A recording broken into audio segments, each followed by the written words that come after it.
주보를 만들면서 항상 작년에 이맘때쯤 무슨 일이 있는가 하는 걸 찾아보거든요. 봤더니 작년에 딱 3월 둘째 주부터 온라인 예배를 전환했어요. 그때 온라인 예배로 전환하는 조건이 뭐였냐면 도내 확진자가 한 명이라도 생기면 온라인 예배 드리겠습니다 라는 거였거든요. 지난 주간에 문자 받으셔서 아시겠지만 매일 1명, 2명, 많게는 5명 도내 확진자가 계속 생겨나고 있습니다. 그만큼 우리가 적응했다는 이야기가 되는 거죠. 그때는 적응하지 못해서 두려움과 떨림이 있어서 우리가 많은 조심을 했는데 지금 1년쯤 지난 이 시기에는 마스크를 잘 쓰고 거리를 유지하고 칸막이를 치고 이런 것 하면 예배 드릴 수 있겠다 하는 생각을 하게 됩니다. 모든 것이 처음 하는 것이 쉽지 않습니다. 처음 하는 것이 어렵습니다. 처음 만난 사람과 여러분들은 어떤 대화를 나누시겠습니까? 제가 소그룹 인도를 위한 질문 카드라는 걸 가지고 있어요. 무슨 이야기냐면 사람들이 모여가지고 다 처음 모였는데 맹숭맹숭해서 멋쩍어서 무슨 얘기를 해야 될지 잘 모르잖아요. 이런 경우가 있고 또 반대의 경우도 있습니다. 소그룹이 너무 친해가지고 왔는데 했던 얘기 하는 거예요. 나 직장에서 어디서 이런 이야기를 하니까 이야기가 모아져 가지 않고 계속 자기 이야기만 하다가 끝나기도 합니다. 그래서 소그룹 모임을 좀 더 간결하고 효과적으로 할 수 있기 위해서 질문 카드라는 걸 만든 데가 있어요. 그것도 이제 기독교 단체에서 만들어서 교회에서 모임을 할 때 질문 카드를 주고 그 질문에 대한 대답으로 이야기를 끌고 가게 합니다. 그런데 그 질문 카드에 보통 처음으로 나온 질문 카드가 뭐냐면 여러분 예상하는 겁니다. 처음 만난 사람과 보통 어색하면 무슨 이야기 하시죠? 날씨 이야기하죠. 오늘 날씨 참 좋습니다. 여러분 오시는 길에 날씨 좋으셨죠? 좋은 날씨를 바라보면서 보통 어디를 쳐다보냐면 하늘을 쳐다보는데 오늘 하늘은 무슨 색깔일까요? 제가 여러분에게 하늘 색깔에 대한 질문을 하면 대부분 그냥 하늘색, 파란 하늘 이렇게 머릿속에 이미지화돼서 떠오릅니다. 오늘은 하늘색이 하얀 색깔일 수도 있고 비가 오면 회색빛이 날 수도 있는데도 불구하고 가만히 보는 사람들에게 하늘 색깔이 무슨 색깔일까요? 그러면 연한 파란색을 떠오르는 것이 보통 사람들의 모습입니다. 제가 제주 와서 느낀 것 중에 하나가 하늘은 참 다양한 색깔을 가지고 있다. 해질녘에요. 저 서쪽에 가보니까 어떤 날은 빨갛게 물드는 하늘을 볼 수 있고요. 어떤 날은 오렌지빛이 나는 하늘을 볼 수 있고요. 심지어 제가 보라색도 본 적이 있습니다. 제주의 그 하늘은 너무 아름답더란 말이에요. 어떤 게 하늘색일까요? 다시 한번 여쭤보면 여러분 뭐라고 대답하시겠습니까? 파란색이 하늘이겠습니까? 하늘색이겠습니까? 빨간색이 하늘색이겠습니까? 우리가 굉장히 다양한 것들을 가지고 있는데 그런데 사람들은 무엇을 좋아하냐면 선명하고 분명한 걸 좋아하거든요. 그래서 하늘색 하면 파란색이어야 되는 거예요. 그런 것처럼 선명하고 분명하게 우리가 이야기하는 것을 명쾌하다고 이야기합니다. 아까 시작할 때 작년 이맘때 말씀을 드렸는데 작년 이맘때에 우리가 한참 관심을 가졌던 게 코로나19와 더불어 뭐였냐면 신천지였어요. 작년 2월, 3월달 신천지를 통해서 코로나19가 막 발생이 됐으니까요. 그렇지 않아도 이단을 좀 공부하고 있었는데 그때 더 열심히 공부를 좀 해봤는데 이단에 왜 저렇게 사람들이 많이 모일까 했더니 이단들은요 교리가 분명합니다. 그래서 너 이러면 죄, 이러면 구원 이런 식인 거예요. 그런데 우리네 삶이 그러냔 말이에요. 다양한 하늘색을 가지고 있는 것처럼 우리의 신앙의 모습도 다양한 모습을 가지고 있습니다. 어떤 사람은 파란 색깔의 신앙의 모습, 어떤 분들은 빨간 색깔의 신앙의 모습, 그리고 밤에 하늘 보면 무슨 색깔이에요? 까만색이죠. 심지어 까만색의 신앙의 모습도 우리가 가지고 있을 수 있는 거예요. 다양한 색깔의 모습을 가지고 있는데 그런데 이단들은 하늘색은 무조건 파랑이야 이렇게 딱 규정 지어주는 거예요. 그러면 사람들이 내가 지금 신앙생활하는 게 맞는 거야 틀리는 거야 할 때 답을 딱 정해주니까 속이 후련하고 시원하거든요. 그러니까 그쪽으로 몰려가는 모습들을 보았어요. 그래서 기존의 개신교에서도 그러면 그렇게 말씀을 전해야 되는가? 그러지 않는단 말이에요. 왜냐하면 우리의 신앙의 모습은요 굉장히 다양한 모습을 가지고 있기 때문에 그렇습니다. 우리의 신앙의 모습은 전혀 다른 모습을 가지고 있단 말이죠. 오늘 성경은 우리가 굉장히 잘 아는 이야기입니다. 서로 용납하라. 제가 몇 주 전에도 서로 용납하라 비슷한 말씀을 전한 적이 있습니다. 서로 격려하라, 서로 참으라를 이야기하면서 거기에도 용납하라는 단어가 나와요. 에베소서 4장의 말씀에 보면 서로 참기 이전에 용납하고 참으라고 이야기하거든요. 그땐 뭐라고 말씀드렸냐면 꼴을 봐주라고 제가 말씀을 드렸어요. 오늘은 우리가 결론 내용은 알고 있습니다. 서로 용납하라. 오늘 본문 말씀의 7절 말씀이 중심이 되는 말씀인데, 그러므로 그리스도께서 우리를 받아 하나님께 영광을 돌리심과 같이 너희도 서로 받으라. 여기에서요, 우리를 받아, 그리스도께서 우리를 받아주심, 그리고 너희도 서로 받으라, 이 말이 용납하라는 이야기예요. 서로를 받아줘라 하는 말이 용납하라는 말입니다. 이 용납하라는 말은 어떤 의미로 사용이 되냐면 꼴을 봐주라는 말도 되지만 있는 모습 그대로를 받아주십시오 라는 말도 됩니다. 제가 중고등부 시절에 수련회를 가면 마지막 날 선배 중에 기타맨이 있어요. 그 기타맨이 막 기타 치면서 기도회를 인도하는데 촛불을 놓고 깜깜한 밤에 하나님 앞에 고백하는 찬양이 있었습니다. 있는 모습 그대로, 있는 모습 그대로 오세요. 하나님은 당신이 있는 모습 그대로 오시길 원하십니다. 하나님이 원하시는 건 우리가 다른 모양, 다른 색깔을 가지고 있지만 있는 모습 그대로 오길 원하고 그것을 받으라고 오늘 성경에서 이야기하고 있단 말이죠. 우리 그 찬양 한번 보실까요? 요즘 유튜브가 너무 좋아서 찬양을 시청할 수 있어요. 제가 찬양 한 곡을 가지고 와봤습니다. 한번 보시겠습니다. 우리 온라인으로는요, 가사를 좀 띄워주세요. 네, 한 페이지 넘기면 가사가 나오거든요. 있는 모습 그대로.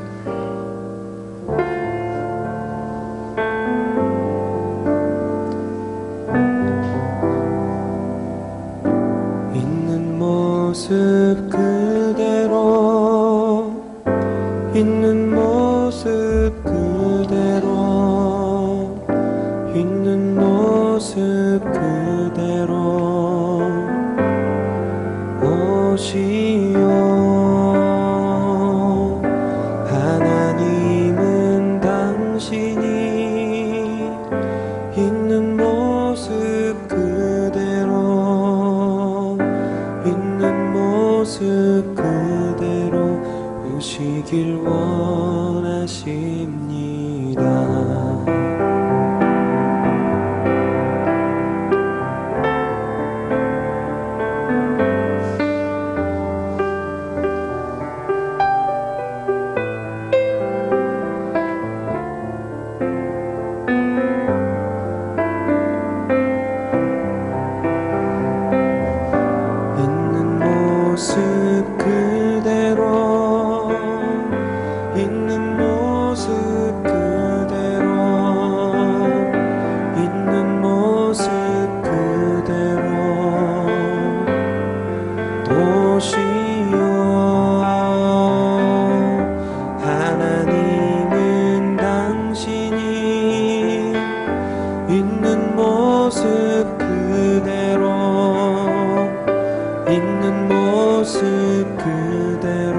오시길 원하십니다. 있는 모습 그대로 오시길 원하십니다. 네, 굉장히 익숙하고 짧지만 되게 강렬한 찬양인 것 같습니다. 청소년 시절에 이 찬양 부르면서 하나님 내 모습 그대로 받아주시옵소서 하고 정말 열심히 기도했던 기억이 나기도 합니다.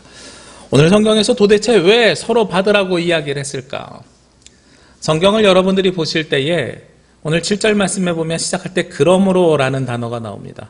제가 늘 말씀드리지만 그러므로 라는 단어가 나오면, 접속사가 나오면 어떤 의미로 사용됐다고요? 앞에 있는 모든 이야기들을 요약하는 말씀이라고요. 그럼 어디를 요약하는 것인가? 15장 1절부터 그 앞에 있는 걸 요약하는 것인가? 아니에요. 14장을 요약하는 거예요. 14장 전체를 15장 1절부터 7절까지 요약을 하고, 그리고 그 앞에 있는 7절의 말씀을 살아가는 방법을 15장 1절에서 6절까지 이야기합니다. 그럼 14장의 내용은 무엇이냐면 교회 안에 문제가 생겼어요. 어떤 문제가 생겼냐면 늘 초대교회에서 벌어지는 여러 가지 분쟁 중에 하나인데 고기를 먹을 것이냐 말 것이냐 하는 논쟁입니다. 제가 여러분에게 많이 말씀드렸지만 당시에 이 그리스 로마 소아시아 지역은 그리스 로마 신화가 있던 지역이었거든요.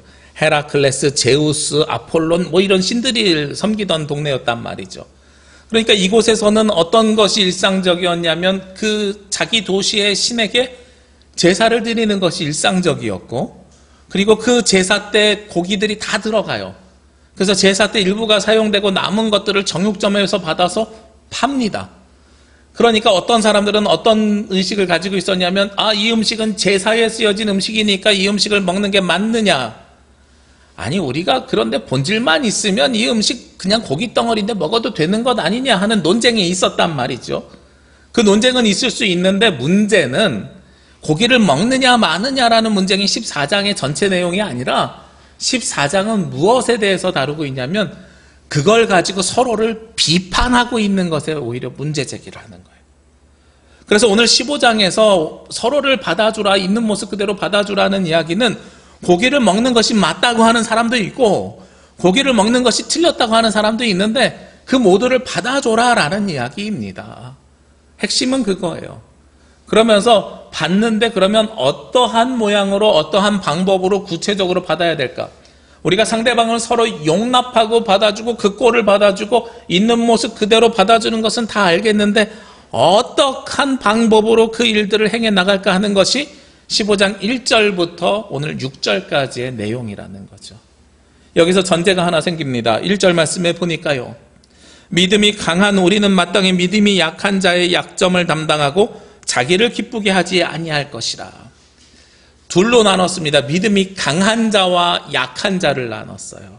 그래서 믿음이 강한 자에게 요청하는 겁니다. 약한 자의 약점을 담당해 주라고.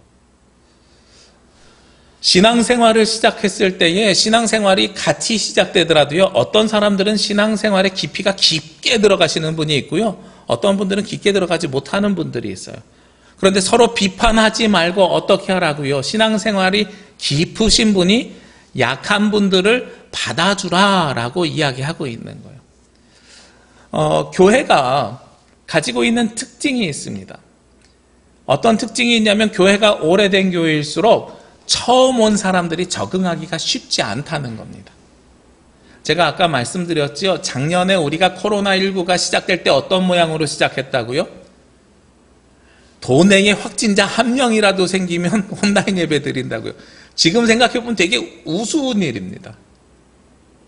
그때는 그 코로나라는 걸 처음 맞이하기 때문에 두렵고 떨리고 어떻게 해야 될지 모르는 상황인 겁니다. 신앙생활이 오래되었든 오래되지 않았든 우리 교회를 처음 오는 분들은 그런 마음으로 올 거란 말이에요. 그런데 우리가 그것을 1년을 살아내고 난 다음에 일부는 같이 모여서 예배를 드리고 일부는 온라인으로 예배 드리고 거리 두기 하고 이런 방역수칙을 지키면서 예배 드렸더니 문제가 없더라 하는 것에 알게 됐지요. 적응하게 되지요. 적응하는데 우리도 1년이 걸렸습니다. 아마 조금 더 걸려야 되시는 분들도 있을 겁니다. 마찬가지인 거예요. 믿음이 강한 자, 약한 자의 모습이 아니라 사실은 하늘 색깔이 다른 것처럼 우리의 신앙의 모습이 다 다르기 때문에 이 색깔을 하나로 규정짓기가 쉽지 않다는 거예요. 강한 자, 약한 자만 구별하는 것이 아니라 우리 모두가 다양한 모습을 가지고 있는데 만약에 희생을 해야 된다고 하면 누군가의 희생이 필요하다 그러면 그 중에 누군가의 희생이 필요한가? 믿음이 강한 우리는 믿음이 약한 자의 약점을 담당하고 자기를 기쁘게 하지 아니할 것이다. 누구에게 하는 이야기예요? 믿음이 강한 자요. 믿음이 강한 자가 기쁘게 되는 것보다 믿음이 약한 자가 기쁘게 되는 것이 맞느니라 라고 이야기하는 거예요. 우리의 전통적인 시각과는 전혀 반대의 이야기를 합니다. 우리의 전통적인 시각은 그렇죠. 흔히 우리말에 뭐를 부린다 그래요? 텃세를 부린다 그러잖아요. 그래서 똥개도 자기 집 앞에서는 먹고 들어간다고 우리가 농담처럼 이야기하잖아요. 그게 무슨 이야기입니까? 내가 여기 오래 다녔으니까 내가 주인이고 내가 오래 다닌 사람 위주로 해야지 왜 새로운 사람 위주로 해줘요? 이런 이야기를 할 수 있단 말이에요. 그런데 신앙은 반대로 가야 되는 거예요. 강한 자의 기쁨을 위해서 신앙이 이루어지는 것이 아니라 약한 자의 기쁨을 위해서 신앙생활이 이루어져야 된다. 그러기 위해서는 어떠한 경험들을 해야 되느냐? 그냥 신앙이 강한 자 보고 당신 참으세요, 오래된 분이 참으세요, 어르신들이 참으세요, 이렇게 해서는 되는 일이 아니에요. 구체적으로 공동체가 세워져 갈 때는 방법이 있더라라는 겁니다. 성경에서는 바로 거기에 대해서 이야기하고 있습니다. 오늘 4절 말씀에 보면 무엇이든지 전에 기록된 바는 우리의 교훈을 위하여 기록된 것이니 우리로 하여금 인내로 또는 성경의 위로로 소망을 가지게 하려 함이라. 여기에 보면요, 인내로 또는 위로로 소망을 가지게 하려 함이라 하고 나서 5절에 바로요, 이제 인내와 위로의 하나님이 너희로 그리스도 예수를 본받아 서로 뜻이 같게 하여 주사, 이렇게 말씀하거든요. 인내와 위로라는 단어가 4절과 5절 말씀에 겹칩니다. 하나님께서 우리에게 인내와 위로를 통해서 소망을 갖고 예수 그리스도를 닮으라고 이야기해 주는 거예요. 제가 여기서 여러분에게 한 가지 드리고 싶은 질문이 있어요. 여러분이 꿈꾸는 하나님 나라는 어떤 나라이신가요? 여러분이 꿈꾸는 우리 남부교회는 미래에 어떤 모양의 어떤 모습의 교회여야 될까요? 이렇게 제가 질문을 드리면 아마 하늘 색깔이 다른 것처럼 우리 모두 다른 생각을 갖기가 쉽습니다. 왜냐하면 우리가 이 생각을 서로 공유하고 간격을 줄이는 과정을 겪지 않았기 때문에 그래요. 거기에는 신앙이 강한 자와 약한 자의 차이도 있을 수 있고요, 그 중간에 계신 분의 차이도 있을 수가 있습니다. 그런데 오늘 성경에서 우리가 소망을 품고 예수 그리스도를 본받을 수 있는 방법이 요즘과 같은 고난에서 인내하는 것. 우리 당시 초대교회는 박해에서 인내했거든요. 그리고 그 인내 가운데 하나님의 위로를 받았습니다. 그런데 그 인내와 위로를 무엇을 통해서 얻었다고요? 4절을 다시 보면 무엇에든지 전에 기록된 바는 교훈을 위하여 기록된 것이니, 이미 기록되어져 온 성경을 통해서 우리가 인내와 위로를 받았고 그것을 통해서 소망을 꿈꾸게 되고 예수님을 본받을 수 있게 되었노라 하고 오늘 이야기하고 있는 거예요. 그러니까 우리가 서로를 용납하는데 강한 자가 더 참아줘야 되는데, 거기에는 어떠한 방법을 통해서 참고 인내하셔야 되냐면 바로 하나님의 말씀 성경에 기록된 것을 우리가 알아감을 통해서 참고 배워가야 되는 거예요. 요즘 우리가 1:1 양육을 시작했습니다. 4분 신청하셔가지고 4분 지금 진행하고 있는 중에 있습니다. 1:1인 것 같지만 1:2로 2팀 운영하고 있습니다. 2분씩 이렇게 오시겠다고 하셔서 아무래도 우리가 익숙하지 않아서, 혼자서 오시는 게 익숙하지 않아서 그러시는 것 같아요. 그런데 이렇게 1:1 양육하니까 무슨 장점이 있냐 하는 것을 제가 요즘 경험하게 되는데요, 시작점이 달라도 생각을 맞춰갈 수 있는 거예요. 왜냐하면 일찍 시작한 사람은 이미 3과를 시작을 하고 있는데 오늘 시작하시는 분은 1과를 해요. 그래도 괜찮은 거예요. 늦게 들어와도 내가 시간 될 때 늦게 차를 타도 괜찮은 거예요. 이게 1:1의 강점이더라고요. 그룹으로 시작하면, 학교에서 하는 것처럼 하면 신학기가 시작됐어요. 일주일 늦게 전학을 와요. 나 진도 못 쫓아가면 어떡하지? 이런 생각을 하잖아요. 그래서 아예 포기해버려, 이렇게 할 수 있는 건데 1:1은 그렇게 포기가 되는 게 아닌 거예요. 누구든 지금 당장 시작할 수 있는 거예요. 하나님의 말씀을 그렇게 배워가는 겁니다. 제가 이런 말씀을 함께 나누는 것을 강조하는 이유가 있습니다. 뭐냐면 우리가 하나님 나라를 소망하고 그리고 우리가 어떤 교회를 이루어가야 되는지 꿈을 꾸고 비전이라는 걸 세워야 되는데 각자 가지고 있는 생각이 다르단 말이에요. 이것을 공유해가고 그리고 간격을 줄여가는 것이, 말씀을 통해서 줄여가야 이것이 우리가 흔들림이 없이 되는 거예요. 그래야 예수님을 본받는 삶을 우리가 살아갈 수 있게 된다는 겁니다. 우리 선배 목사님들이요, 후배들에게 항상 하시는 말씀들이 있습니다. 뭐라 그러냐면 교회에 재정을 쌓아두지 말라 그래요. 어떠한 방법으로도 잔고가 있으면 안 돼, 다 써야 돼, 이러는 거예요. 저는 그게 이해가 되지 않았어요, 처음에는. 특히 우리 교회처럼 오랫동안 빚을 갚은 교회 같은 경우는 조금 쌓아두고 있다 필요할 때 써도 되고, 건물이 20년이 지났으니까 필요한 일들이 생겨날 것 같은데 쌓아두는 것이 뭐가 나빠? 그랬는데, 그래서 반문에서 여쭤봤더니 선배 목사님들이 뭐라 그러시냐면, 재정이 많아지기 시작하면 그 재정을 어떻게 써야 될지에 대해서 싸움이 일어나기 시작한다는 거예요. 어떤 사람들은 어려운 이웃을 돕자, 선교를 하자, 뭐 이런 것부터 해서 건물을 짓자, 아니다, 옮기자, 아니면 옆에 있는 땅을 사자, 뭐 하자.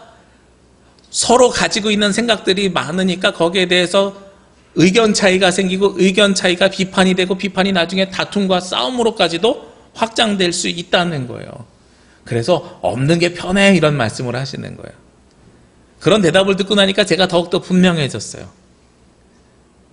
재정을 쓰는 게 방법이 아니고요.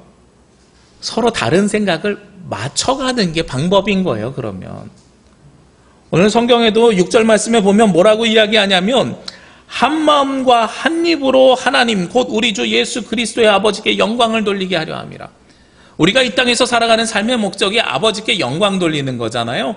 아버지께 영광 돌리는 것이 내가 구원받는 방법이고 아버지께 영광 돌리는 것이 우리가 예배하는 이유거든요. 그래야 우리가 살 수 있기 때문에 그렇습니다. 그러면 어떻게 아버지께 영광 돌리는가? 한 마음과 한 입으로. 그리고 6절의 끝에도 5절의 끝에도 그리스도 예수를 본받아 서로 뜻이 같게 하여 주사. 4절 5절 말씀만 놓고 보면 성경을 우리가 양육받음을 통해서 인내와 위로를 받고 소망을 꿈꾸며 예수 그리스도를 본받아서 뜻이 같아지는 거예요. 그러면 그 다음엔 한 마음과 한 입으로 하나님께 영광 올려드릴 수 있는 거죠. 우리가 목소리가 똑같고 같은 찬양을 부르고 화음을 넣어서 부르는 것이 우리에게 필요한 것이 아니라 하나님 나라에 대한 같은 소망을 꾸고 우리 교회가 나아가야 될 방향과 비전에 대해서 같은 꿈을 꿔야 된다는 거죠. 그런데 이것이 세상의 생각이나 세상의 방법, 세상의 비전이 아니라 하나님께서 주시는 것이어야 되는데 그러기 위해서는 말씀을 나눠야 되는 겁니다. 그래서 제가 여러분에게 말씀을 나누는 것에 대해서 뭐라고 말씀드렸어요? 생각을 공유하고 간격을 줄여가는 거라고요. 이것이 바로 말씀을 나누는 이유입니다. 제자훈련이라고 들어보셨을 겁니다. 제가 사실 꿈꾸는 맨 마지막의 양육 방법은 제자훈련입니다. 우리 성도님들이 절반 이상이 제자훈련을 받으면 우리 교회가 굉장히 역동적으로 저는 변모될 것을 분명히 확신합니다. 왜 그러냐면 예수님을 본받아서 살아가는 예수님의 제자들이 그만큼 많아지는 것이기 때문에 역동적인 하나님의 역사하심이 일어날 수밖에 없게 될 거란 말이죠. 그런데 이 제자훈련을 제일 잘하셨던 분이 사랑의 교회 옥하는 목사님인데 그래서 그 교재를 받아가지고 한국의 많은 교회들이 제자훈련을 했었습니다. 저도 그 교재를 받아가지고 공부도 하고 이전 교회에서 부교육자를 하면서 많은 성도들이랑 그 말씀을 나눠본 적도 있습니다. 그런데요, 제자훈련하는데 성숙한 교회하고 조금 덜 성숙한 교회가 차이가 있더라고요. 어떤 목사님이 열심히 제자훈련을 하다가 다른 임지로 옮겨가셨어요. 새로운 목사님이 오셨어요.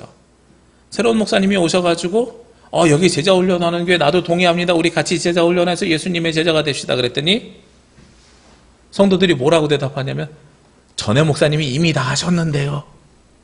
이러는 거예요. 그 말이 맞는 말이기도 하고 틀린 말이기도 한데 그 말이 맞는 말이기도 하고 틀린 말이기도 하다는 것이 무슨 뜻이냐면 목사의 제자가 되는 것이 아니라 예수님의 제자가 되어야 되니까 목회자가 바뀌더라도 제자는 제자가 맞는 거죠. 그런데 그것은 무엇으로 배웠냐면 지적으로 배운 사람입니다. 예수님의 제자는요, 예수님이 뭐라고 말씀하셨는지 받았을 수 있는 사람, 성경 어디에 무슨 말씀이 있는지를 찾는 사람이 제자가 아니에요. 예수님의 제자들의 삶을 보십시오. 예수님이 베드로를 부른 다음부터 제자들이랑 죽을 때까지 같이 공동체 삶을 사셨습니다. 함께 하나님 나라를 꿈꾸고 하나님 나라를 공유했습니다. 그렇기 때문에 목회자가 바뀌면은요, 제자훈련을 다시 해야 되는 거예요. 그래서 성숙된 교회에 제자훈련 받은 분들은 어떠냐면 목사님 딱 청빙하자마자 제일 먼저 하는 게 교회 리더들이 먼저 목사님에게 제자훈련 다시 받겠습니다라고 이야기한다는 거죠. 그래서 비전을 공유하고 말씀을 공유하고 뜻을 공유하고 그리고 마음을 같이 합해가는 과정이 바로 말씀을 통해서 이루어지는 양육의 모습입니다. 오늘 성경에서는 우리가 상대방을 용납하기 위해서는 강한 자에게는 먼저 양보하고 자신의 기쁨보다 약한 자의 약점을 담당하라고 말씀하지만 그 다음 단계에서는 우리에게 무엇을 요청하냐면 말씀을 통해서 인내와 위로를 받아서 소망, 즉 예수 그리스도를 본받으라고 이야기합니다. 그러니까 우리가 서로를 용납하는 과정들이 필요한 거예요. 그리고 서로 가지고 있는 신앙의 정도가 다르고 색깔이 다르고 모양이 다른 것들을 맞춰가는 과정들이 필요한 겁니다. 제가 늘 여러분에게 강조하지만 하나님께서는 우리의 성격을 바꿔주시지 않습니다. 욱하던 사람이 다혈질이던 사람이 예수님을 믿음을 통해서 온순해지거나 온유해지지 않는단 말이죠. 그런데 분명한 사실은 하나님께서는 그렇게 있는 모습 그대로의 그분을 들어서 사용하여 주십니다. 대표적인 사람들이요, 베드로하고 오늘 로마서를 기록한 바울이에요. 사도 바울 보시자고요. 예수님 믿는 사람 죽이겠다고 쫓아다니던 사람입니다. 끝까지 쫓아가겠다고 했던 사람입니다. 치밀했던 사람입니다. 그런데 그 사람의 성격이 바뀐 게 아니에요. 방향이 바뀌었어요. 유대교에서 예수님을 믿는 그리스도인이 되자마자 끝까지 죽이겠다고 쫓아가던 사람이 끝까지 복음을 전하는 사람으로 바뀌었어요. 사람의 성품이 변화된 것이 아니라 방향이 바뀐 거예요. 우리 교회에도 다양한 모습의 사람들이 있습니다. 어떤 분들은 욱할 수도 있고요. 어떤 분들은 다혈질일 수도 있습니다. 하나님은 그 모양 그 모습을 그대로 사용하십니다. 어떤 사람은 수줍어하는 사람들도 있습니다. 그 모양 그대로 사용하여 주십니다. 우리가 잘하고 우리가 할 수 있는 것이 다 다르단 말이죠. 그 모양 그대로 하나님께서 우리를 사용하여 주시는데 문제는 방향이 다르면 우리가 한 배를 타고 같은 곳을 향해서 나아갈 수 없어요. 우리가 예수 그리스도를 믿는 이유는 하나님께 영광 올려드리기 위함이고 하나님께 영광 올려드리는 이유는 무엇입니까? 우리 어르신들에게 왜 예수님 믿으세요? 그러면 대부분 다 그렇게 대답하시잖아요. 천국 가려고요. 그렇죠? 즉 우리가 꿈꾸는 하나님 나라를 우리가 봐야 됩니다. 여러분들이 생각하는 하나님 나라가 다르고 가는 방법이 다르면 안 된다는 거예요. 그리고 하나님께서 우리 교회를 통해서 이루고자 하시는 일들을 우리가 같이 꿈을 꿔야 되는 겁니다. 그러면서 우리가 가지고 있는 성정이 다른 모습들, 다른 성향들의 모습들, 하나님 나라를 같은 곳을 향해서 나아가기 위해서 우리가 가지고 있는 차이, 신앙의 연륜의 차이, 문화의 차이, 피부의 차이, 여러 가지 모양과 모습의 차이들을 용납해줘라 라고 말씀하고 있는 거라는 거죠. 용납하는 방법은요, 강자의 양보와 그리고 우리 모두가 말씀을 통해서 새로워지는 것입니다. 그리고 그 말씀을 통해서 마음과 뜻을 합쳐가는 겁니다. 그때 비로소 우리는 무엇을 할 수 있냐면 서로 용납을 할 수 있는 겁니다. 아, 저 친구가 나랑 뭐가 다르구나, 이 친구는 나랑 뭐가 다르구나 하는 걸 알 수 있는 거죠. 결혼을 할 때요, 결혼 예비학교를 가는데 결혼 예비학교에 가니까 무엇을 가르쳐 주냐면 처음 수업 시간에 가르쳐 주는 것이 치약 짜는 걸 가르쳐 줘요. 여러분 대부분 신혼부부들이 부부싸움 하는 이유가 치약 짜는 거에서 시작되는 거 아십니까? 어떤 사람은 위에서부터 짜고 어떤 사람은 밑에서부터 짜는데 이 차이 때문에 싸움을 시작합니다. 이런 거예요. 그리고 나서 막상 결혼을 했더니 진짜로 치약 짜는 모습이 달라요. 근데 저희는 어떻겠어요? 아, 우리 이거 미리 배웠어. 중요한 거 아니니까 내가 상대방에게 맞춰주지. 뭐 어떻게 짜든 서로가 신경을 안 써요. 그래서 저는 지금도 저희 아내가 어떤 모양으로 짜는지 잘 모르겠어요. 근데 제가 다른 모습이 보이더라고요. 밥을 먹고 설거지를 하는데요, 저희는 어떻게 배웠냐면 설거지를 하고 수저를 그 수저통에다 넣을 때에 손 잡는 부분이 위에 나와서 이렇게 지저분하지 않게 깨끗한 손으로 잡을 수 있게 이렇게 배웠거든요. 근데 그렇게 해갖고 제가 설거지를 한번 도와줘서 딱 넣었더니 저희 아내가 바로 뭐라고 하는 거예요. 뭐라 그러냐면, 아니 그 통에 습기 있는 젓가락이 입에 닿는 것이 들어가면 거기에 별로 안 좋다고, 거꾸로 놔야 된다고, 손잡이가 밑으로 가야 된다는 거예요. 듣고 보니까 그 말도 맞는 것 같아요. 싸울 거리도 아니고 설거지는 아내가 많이 하니까 제가 져줘야죠, 거기서는. 네. 아, 괜찮아. 그래, 그러면 알았어. 그래갖고 지금은 설거지를 가끔 도와줄 일이 있으면 아내가 하는 대로 합니다, 그냥. 네. 같은 가족인데도 서로 다른 모양과 방법들을 가지고 있단 말이에요. 서로 다른 것들을 우리가 간극을 줄여가기 위해서는 양보하는 것이 방법일 수도 있어요. 그리고 나서 아이를 낳아서 아이를 키워나갑니다. 아이를 키우는데 제가 자란 방법과 우리 아내가 자란 방법이 달라요. 중고등학교 시절에 대한 추억과 기억이 다릅니다. 공부하는 방법도 다릅니다. 그리고 우리는 나이 차이도 좀 있어가지고 다닌 시점도 달라요. 그러다 보니까 어떤 문제가 생겨요? 자녀 교육에 대한 가치관이 다르잖아요. 이것도 서로 이야기하면서 서로 공부하면서 이게 더 좋은 것 같아 하면서 서로를 설득하면서 간격을 줄여갑니다. 하나님의 말씀으로 우리가 줄여가는 것도 같은 방법인 거죠. 우리가 하나님께서 세워주시는 하나님 나라를 소망하고 그리고 또한 우리가 교회를 우리 남부교회를 위하고 남부교회가 어떠한 모습이 되어야 되겠다라고 꿈을 꾸신다면 이 두 가지는 필수적이어야 되는 거예요. 강자의 양보와 말씀을 통해서 줄여가는 간극, 그리고 나서 마지막으로 서로를 용납해 주는 겁니다. 서로를 비판하는 것이 아니라 있는 모습 그대로를 받아주시는 겁니다.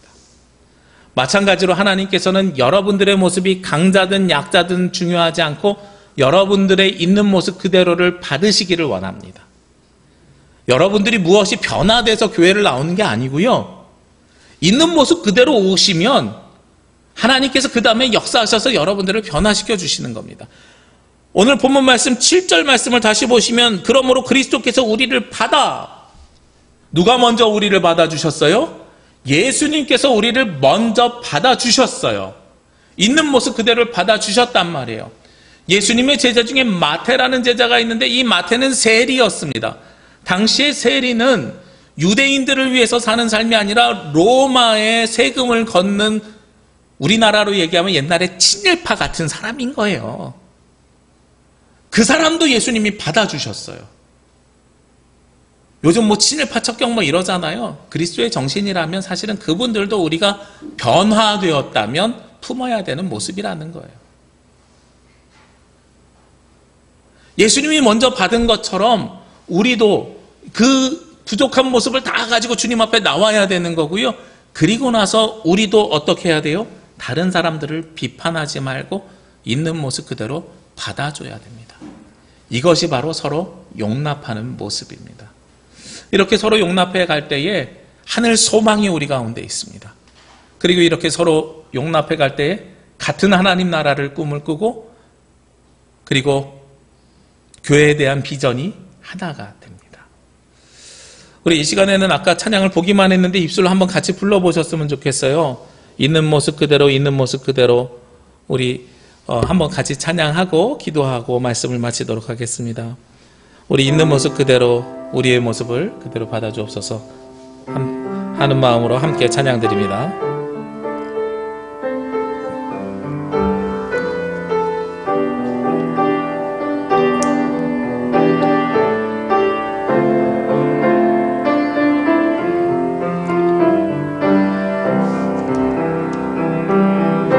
있는 모습 그대로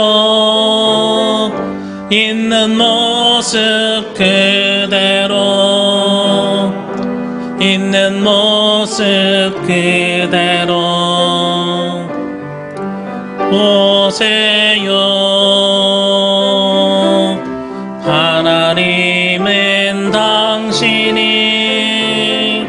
있는 모습 그대로 있는 모습 그대로 원합니다. 다시 한번 고백합니다. 있는 모습 그대로 있는 모습 그대로 있는 모습 그대로 있는 모습 그대로 보세요. 하나님은 당신이 있는 모습 그대로 있는 모습 그대로 오시길 원하십니다. 기도드리겠습니다.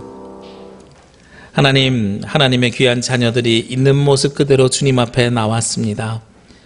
우리 귀한 성도들 그대로 받아주옵시고 우리도 다른 이들을, 신앙이 연약한 자들을 받아줄 수 있도록, 있는 모습 그대로 받아줄 수 있도록 굳건한 믿음을 허락하여 주옵소서. 하나님, 저희들 서로를 받아주기 위해, 용납하기 위해 말씀으로 훈련받기를 원합니다. 주님의 말씀으로 우리가 하나 되게 하시고 한마음 되게 하시고 한뜻이 되게 하여 주셔서 어렵고 힘든 이 땅을 살아가면서 인내를 배우게 하여 주옵시며 하나님의 위로를 더하여 주셔서 같은 꿈을 꾸게 하시고 같은 하나님 나라의 소망을 가지며 살아갈 수 있도록 인도하여 주옵소서. 우리의 약함, 우리의 부족함까지도 있는 모습 그대로 주님 올려드립니다. 온전히 받아 주시옵소서. 이 모든 말씀 예수 그리스도의 이름으로 기도합니다. 아멘.